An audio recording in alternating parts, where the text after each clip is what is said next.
نحمده ونصلي على رسوله الكريم اما بعد فاعوذ بالله من الشيطان الرجيم بسم الله الرحمن الرحيم رب اشرح لي صدري ويسر لي امري واحلل عقدة من لساني يفقهوا قولي۔ ہم جانتے ہیں کہ معاشرہ لوگوں کے مل جل کر رہنے سے وجود میں آتا ہے۔ اگر لوگوں کے آپس کے تعلقات خوشگوار ہوں گے تو یقینی طور پر ایک خوشگوار معاشرہ وجود میں آئے گا، مگر شیطان جو انسان کا ازلی دشمن ہے وہ لوگوں کے آپس کے تعلقات کو کبھی بھی پھلتا پھولتا ہوا نہیں دیکھ سکتا، اور خصوصاً ازدواجی زندگی کی خوشی اس کو برداشت نہیں ہوتی، اور وہ ان تعلقات میں ہمیشہ دراڑیں ڈالنے کے لیے طرح طرح کے حربے استعمال کرتا ہے۔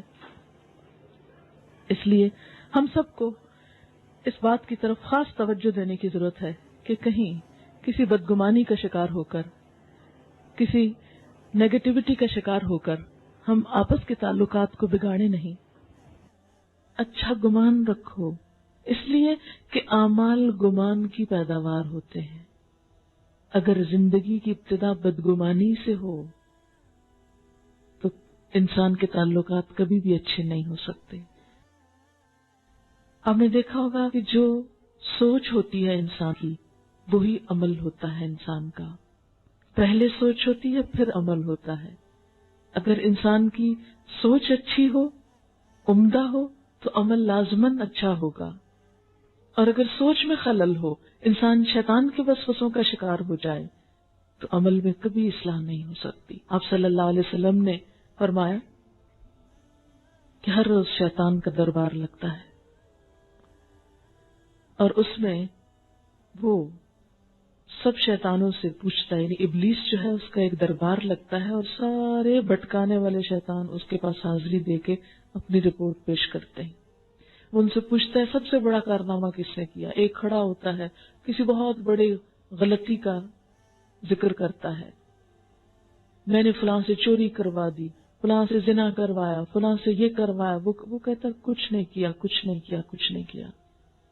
پھر ایک شیطان آتا ہے اور کہتا ہے میں نے شوہر اور بیوی میں پھوٹ ڈلوا دی، دونوں کے تعلقات بگاڑ دیے۔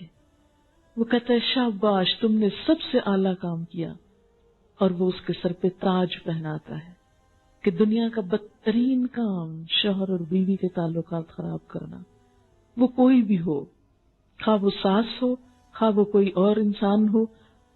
اور ہوتا کیا ہے؟ شیطان آتا ہے، وسوسہ ڈالتا ہے۔ مثلاً ساس کے دل میں وسوسہ ڈالتا ہے، دیکھو تمہاری بہو تو سارا دن آرام کرتی رہتی ہے اور تم اس عمر میں بھی کام کرتی رہتی ہو، دیکھو یہ تو اس کو تو کپڑے پہننے سے فرصت، دیکھو اس کو تو پکانے کا ہی ڈھنگ نہیں آتا، دیکھو اس کو تو کوئی طور طریقہ، اس کو تو بات کرنے کا ڈھنگ نہیں آتا۔ اب آپ خود سوچیں کہ ایک میچور خاتون کہاں اور ایک چلبلی لڑکی کہاں، جس نے ابھی زندگی کی کوئی تلخی نہیں دیکھی، کوئی ٹریننگ ہی حاصل نہیں کی، ابھی تو پکانا ہی نہیں سیکھا، ابھی تو گھر کا رکھ رکھاؤ ہی نہیں سیکھا۔ اور خاص طور پر ہمارے کلچر میں جہاں لڑکیوں کو پڑھنے سے ہوش نہیں آتی کہ شادیاں ہو جاتی ہیں، وہاں انہوں نے گھرداریاں کہاں کی ہوتی ہیں۔ تو ان سے وہ توقع رکھنا جو کئی سال سے ایک عورت اس گھر کے نظام میں بہتری لائی ہوئی ہے۔ آپ دیکھیں کہ ساس جو ہے اس گھر میں کئی سالوں سے، کم از کم 20-25 سالوں سے تو ہوتی ہے۔ اب ایک خاتون جو 25 سال سے ٹرینڈ ہے اس گھر کو چلانے میں، اور ایک لڑکی جس کو 25 دن نہیں ہوئے، ان کا مقابلہ کہاں سے ہوگا؟ لیکن شیطان وسوسے ڈالتا چلا جاتا ہے، اور کڑھن اور جلن اور تکلیف پیدا کرتا ہے۔ لہذا وہ جلن دل سے پھٹ کے زبان پہ آتی ہے، اشاروں کنایوں سے بات شروع ہوتی، پھر تانوں پہ آ جاتی ہے، پھر لڑائی جھگڑوں پہ آ جاتی ہے، اور پھر ڈائریکٹ کرنے کی بجائے انڈائریکٹلی بیٹے کو اکسایا جاتا ہے۔ اسی طرح وہ بیوی کے دل میں آ کے وسوسے ڈالتا ہے شیطان کہ دیکھو تمہارے ساتھ بڑا ظلم ہو رہا ہے۔ وہ کہتا ہے اپنی ساس کو کمپیئر کرو ماں کے ساتھ، اور شوہر کو کمپیئر کرو باپ کے ساتھ، اور پھر وہ کہتا ہے تمہارا باپ تو اتنا اچھا تھا کہ ایک اشارہ ہی کافی ہوتا تھا، اور یہ دیکھو روز وعدہ کرتا ہے اور چیز لا کے نہیں دیتا۔ کبھی کوئی لڑکی شوہر کو باپ سے کمپیئر نہ کرے، وہ کبھی کامیاب نہیں ہو سکتے۔ باپ باپ ہوتے ہیں، ہم ان کی اولاد ہوتے ہیں، جو ان کے دل میں ہمارا مقام ہوتا ہے وہ شوہر کے لیے نہیں ہو سکتا، شوہر کے اندر نہیں ہو سکتا، کیونکہ وہ رشتہ دوسرا ہے۔ اور یہ بھی ہو سکتا ہے کہ شوہر باپ سے بھی زیادہ کہیں کیئرنگ ہو، لیکن عموماً کیا ہوتا ہے، شوہر کی اچھائیوں کو ہم ایک طرف رکھتے ہیں، وہ نہیں باپ سے کمپیئر کریں گے۔ اس کا خیال رکھنا، اس کی محبت، اس کی ساری قربانی۔ اب آپ دیکھیں کہ ہمارے ہاں لڑکی کی سچویشن کو بہت پیتھیٹک بنا دیتے ہیں، ہے بیچاری گھر چھوڑ گئی، ہے بیچاری میکا چھوڑ گئی، اور معلوم نہیں کیا کیا وہ راگ بنائے ہوئے ہیں کہ جس سے خوب لڑکیوں کو رلایا جاتا ہے کہ تم تو بہت ہی مظلوم ہو جس سے سب کچھ چھن گیا۔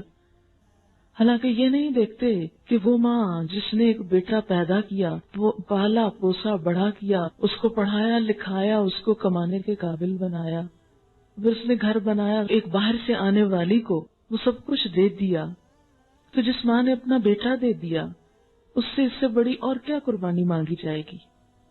لہٰذا کبھی بھی ایک بہو کو یہ نہیں سوچنا چاہیے کہ میری ساس نے مجھے وہ نہیں دیا، یہ نہیں پوچھا، وہ خیال نہیں رکھا۔ اس سے، ان وسوسوں سے تعلقات خراب ہوتے ہیں، اس سے بگاڑ آتا ہے، اس سے تعلقات کی کبھی اصلاح نہیں ہو سکتی۔ تعلقات خراب کرنے والے سارے وسوسے دراصل شیطان کی پیداوار ہوتے ہیں، اور ہم کبھی بھی ان کے بارے میں متنبہ نہیں ہوتے۔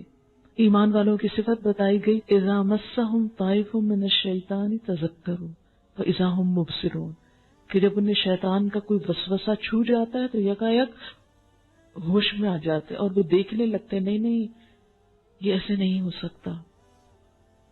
لیکن عموماً جب ہمارے اندر تقوی نہیں ہوتا، ہم شیطان کے وسوسے کو پہچان ہی نہیں سکتے، اس گمان کو یقین بناتے ہیں، اور یقین بنا کر پورے کانفیڈنس سے اس غلط بات کو پھیلانا شروع کر دیتے ہیں، حتیٰ کہ وہ ہر زبان پہ عام ہو جاتی ہے۔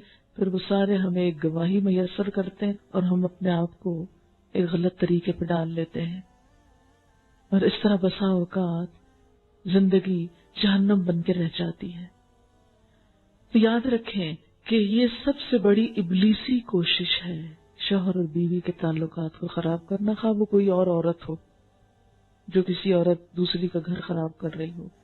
بسا اوقات ساس اور بہو کی بہت اچھی بن رہی ہے، شوہر اور بیوی کی بہت اچھی بن رہی ہے، لیکن ایک اور عورت شوہر اور بیوی کے درمیان ٹپک پڑی ہے، جو عام طور پہ ہمارے معاشرے میں ہو رہا ہے۔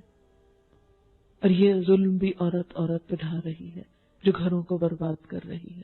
شوہر اپنے بچوں کو، اپنی بیوی کو، باپ اپنے بچوں کو بھلا کے ایک اور عورت کے عشق میں گرفتار ہو کر اپنی ساری ذمہ داریوں سے غافل ہے۔ یہ چیز بھی بچوں اور بیوی کا مستقبل تباہ کر کے رکھ دیتی ہے۔ لہذا کوئی ایسی کوشش جو ان دو کے تعلق کو خراب کرے، وہ ایک شیطانی کوشش ہے۔ اس لیے کہ جب ان دو کا تعلق خراب ہوتا ہے تو صرف دو افراد نہیں، دو خاندان ملوث ہو جاتے ہیں، دونوں کے والدین، بہن بھائی، سارا قبیلہ متاثر ہوتا ہے، انسان کی عبادت، انسان کا اخلاق، مزاج، ہر چیز بگڑتا ہے۔ پھر اگر بچے ہوں تو وہ سفر کرتے ہیں، ان کی زندگیاں جہنم بن جاتی ہیں، ان کے اندر عمر بھر کی تلخیاں رچ بس جاتی ہیں۔ لہذا یہ رشتہ جتنا مضبوط ہے، جتنا خوبصورت ہے، اتنا ہی نازک بھی ہے۔ اس لیے اس معاملے میں شوہر اور بیوی دونوں کو اپنے اپنے فرائض ادا کرنے چاہیے۔ وآخر دعوانا ان الحمد للہ رب العالمین۔ ویڈیو کے نیچے سبسکرائب کے بٹن پہ کلک کریں، بیل کے آئیکن پہ کلک کیجئے تاکہ ہر نئی ویڈیو کی نوٹیفیکیشن